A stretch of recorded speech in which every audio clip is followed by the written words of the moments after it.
Hola, ¿qué tal, estimados estudiantes? Bueno, pues vamos por la sesión 3, es la más esperada, que es el desarrollo de la investigación. Si bien es cierto que ya hicimos una estructura a todos aquellos que se les ha complicado un poco la elección del tema o la estructura, no se preocupe porque en esta sesión lo vamos a entender absolutamente todo. Vamos a abordar la guía del proceso de investigación documental. Recuerden, el diseño pues es ese vestido a medida que vamos a hacer y requiere la selección de la tela, el color, los materiales y es lo mismo para la investigación. Déjenme ir a compartirles pantalla de la diapositiva en la que vamos, que es la diapositiva 7 de 12, que son las que tenemos en el material que ya se les hizo llegar por medio de WhatsApp o por medio de la plataforma Teams. Así que vamos a abordarlo. Por ahí tengo todavía mensajes de ustedes que eh, me están preguntando que si me pueden compartir por este medio las actividades. No, por favor, eh, resguárdelas. Resguárdelas. Mañana las subimos si tienen problema para ello. La clase será presencial. Ahí está. Bueno, estoy muy atenta. La verdad es que desde que inició el curso los he estado acompañando. Hay quienes han acercado un poquito más a mí y hay quienes han sido un poquito más reservados. Pues entre más rápido pueda yo atenderlos, para mí mejor. Voy a hacer acompañamiento total a cada uno personalizado. Pero vamos a la materia entonces. Guía del proceso de investigación. En este caso, pues es documental porque el tema es desarrollo de la investigación. Primero, vamos a elegir el tema. Para aquellos que tuvieron problema para elegirlo en la primera sesión cuando nos vimos, hay que elegirlo para poder ser capaz de anunciarlo. ¿Cómo le vamos a hacer para especificarlo? Que maestro me cuesta trabajo. Pues no se preocupen, hay que responder estas preguntas. ¿Qué quiero? ¿Por qué lo quiero? ¿Y cómo lo quiero hacer? Esta investigación parte de lo que yo estoy viviendo, de lo que veo en mi entorno, de lo que pasa a mi alrededor, y de ahí identifico que hay un problema. ¿Qué es lo que no sé? ¿Hasta dónde está un problema y ya no se puede resolver? Entonces, hay que identificar primero mis conocimientos, los términos del capital cultural que tengo para enfrentar un problema. Generalmente, seleccionamos problemas que pertenecen a nuestra área de expertise, nuestra área profesional, porque tengo más probabilidades de entenderlo o de desentrañarlo. Identificar un problema no es tan fácil. Cuando uno le dice a la novia, ¿estás enojada? Y dice, no. Uno entiende literalmente que dijo que no y que no hay problema, pero no me habla. Pero tiene una carota, entonces sí hay problema. Y no puedo abordarlo con un, ¿te pasa algo? Porque me va a decir, no. Entonces tengo que alejarme un poquito para ver el panorama de qué es lo que está ocurriendo. Es que ayer me fui con mis amigos y le dije que pasaba por ella y no pasé. Ops, sí hay un problema.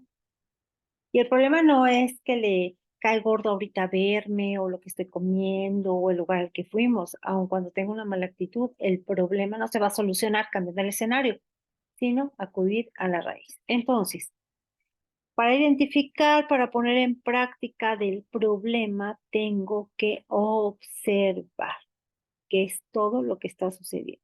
Y quizá indagar un poquito. Oye, este lugar te gusta, aquí atienden bien, te diviertes mucho, puedes aprender, tienes agua, hay seguridad, no sé, un mundo de posibilidades, ¿no? Y entonces hay que, después de recoger tantas ideas de lo que yo siento que es un entorno con un problema, hay que clarificar mis ideas. Todo anoté. ¿Por qué creo que algo es un problema? Pues porque lo conozco desde este ángulo de visión. No sé, porque soy nutrióloga, odontóloga, ingeniero, abogado, administrador. sé que hay un problema porque lo que debiera de funcionar bien no lo hace y recojo información para determinar bien que es un problema. Entonces comienzo a anotar. Pero cuando clarifico mis ideas, me voy a esas notas, ordeno las ideas y saco palabras claves. No se puede, nos lo impiden, faltan materiales, falta una visión. Entonces, tratar de extraer para clarificar esas ideas. Hay que tomar en cuenta también las ideas y palabras que yo tengo y que le dan sentido a lo que otros dijeron. También se toma en cuenta lo que es más destacado, lo que no está explicado, lo que hace la diferencia. Y entonces de ahí seguir tomando ideas, seguir tomando palabras claves. También hay que tomar en cuenta lo que parece interesante, lo que va a determinar un cambio, lo que va a hacer la diferencia, lo que pueda plantearse como aquí está el misterio, aquí está la duda, este es el aspecto que de acuerdo al área que yo conozco, hasta aquí me topé con pared, hasta aquí yo ya no encuentro más alternativas, más caminos, más escenarios de solución. Y entonces cuando tengo completo este material en ideas, no se salte ningún paso, porque les decía que tenemos por costumbre esta economía de acciones y en el área de investigaciones todo suma. Ya que lo tengo, comienzo a excluir los conceptos, las ideas que ya no tendrían nada que ver con el tema y dejo las que sí son capaces de relacionarse con el tema, las que sí tienen que ver. Ujú. De ahí me voy a destacar una lista de palabras claves, todas aquellas que pude extraer de lo que dijeron, todas aquellas de lo que observé y todas aquellas que hay en el escenario son las que voy a utilizar para dar sentido a un argumento, a una redacción. Van a decir, ay maestra, yo lo leo y acá lo pienso. No, tenemos que escribirlas porque el 50% se va a grabar automáticamente en memoria permanente y el otro 50 es con el que voy a trabajar. Si yo me salto en ese paso, pues es como si yo estuviera tejiendo una cadenita y le dejara algunos eslabones porque me lo quise brincar. Entonces ahí ya hay una separación. O a lo mejor el eslabón A con el B no son el material para engancharse y en algún momento se van a zafar. Por eso no podemos omitir nada. Después de todo ese trabajo voy a visualizar el panorama de mi tema. Hay información, voy a indagar un poquito si hay libros, manuales, información formal en la red, no cualquier información. Si el internet, los repositorios me son suficientes. Yo al inicio de la clase les di algunas bibliotecas de CONACYT, de la UNAM y Mendeley, que son puros pues, escritos académicos de comparación científico. Ujú. Después de ahí, bueno, pues sigo armando el panorama, digamos que la primera exploración de la información que hay sobre mi tema y de paso veo si alguien no está realizando una idéntica, si yo tengo otro ángulo. No necesariamente hay que cambiar de tema, pero quizá el ángulo de la visión sí, y es la revisión que estuvimos haciendo en la asignatura. Entonces, se buscan definiciones de las palabras clave, se buscan sinónimos, se buscan términos equivalentes ahí en la misma red, en el diccionario, pues de la Real Academia de la Lengua Española, por favor, les encargo, y qué desarrollos hay sobre el tema, y a tomar nota. Todo es tomar notas, porque estoy armando mis piezas, y más adelante el rompecabezas. Entonces, ya que tengo todo eso, inicio mi registro de fuentes. Tengo que ir a ver cuántas fuentes existen del tema para saber si tengo de dónde apoyarme o no y comienzo a hacer mi lista, una lista progresiva. Después comienzo a hacer una carpetita. Hay quienes todavía nos gusta hacerlo en físico, pero está muy bien en tecnología, las carpetas de nuestra base de datos. Porque acuérdense que hay que ir tomando información, referenciarla, parafrasearla y tenerla ahí como en nuestro compilatorio de referencias, en la manera en que lo vamos a citar. Y así cada una. Primero recoger toda la información formal y después hacer la consulta. El número de referencias es el correspondiente al documento. Esto es según el listado de referencias. Yo les recomiendo que sean arriba de 50. Para el contenido, ¿qué información es la más útil, la más destacada, la que se acerca al tema que ya propuse? Por un lado, las teorías, por otro lado, los autores, por otro lado, los que pertenecen a mi diseño, los que pertenecen a mi método o técnica de investigación, una más de los datos estadísticos y las propuestas. Seguimos avanzando con el lugar de localización, la situación geográfica de la investigación, donde se encuentra por un lado mi problema y por otro lado la fuente de información. Quizás si yo quiero saber un tema en Querétaro, tendría que estar muy justificada de cómo sucede en Hungría eso si se tratara de desnutrición, por ejemplo, que es un tema mundial, pero si se trata de la obesidad, hay países que lo tienen como cultura, que es nuestro país, y ya hay países donde está muy supervisado, incluso hasta que constituyen una falta al cuidado del menor.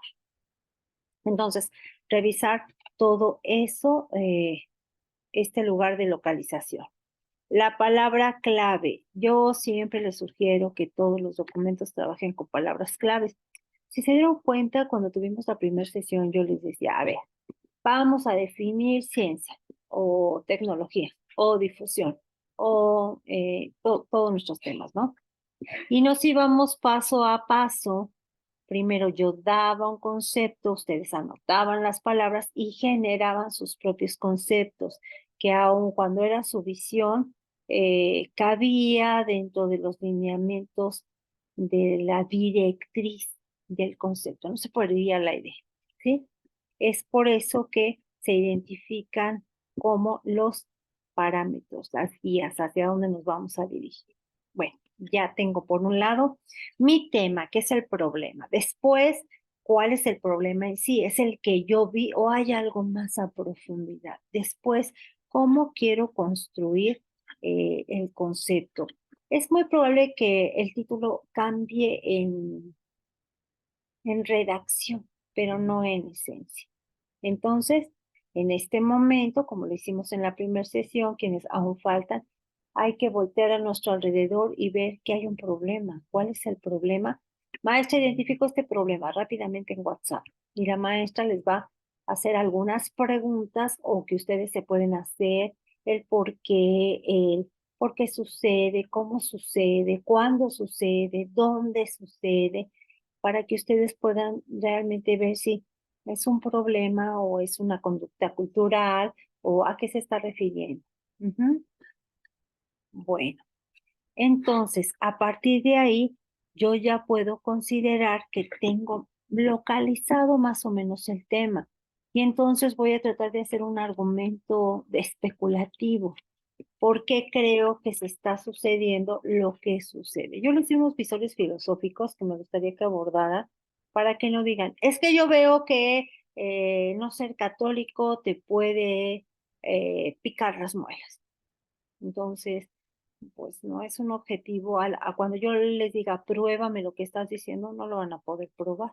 Entonces, solamente temas del que yo tenga un campo de consulta efectivo, formal, para poder ir explicando el por qué, quién dice, cómo dice, dónde dice. Ujú. Por eso es muy importante considerar las fuentes de información que vamos a consultar, visualizarlas, si hay disponibles, si lo que quiero investigar se relaciona con hechos que están sucediendo en la actualidad, eh, si alguien más dijo algo, lo escuché, no sé, en algún otro lugar en las noticias, y saber que no me voy a guiar de ninguna noticia ni de ningún rumor. Lo que dicen es la semillita para yo escarbarle en la información formal y ahí determinar cuál es mi tema. Una vez que está esto, vamos a trabajar con muchísima documentación. Les digo que 52 fuentes mínimo.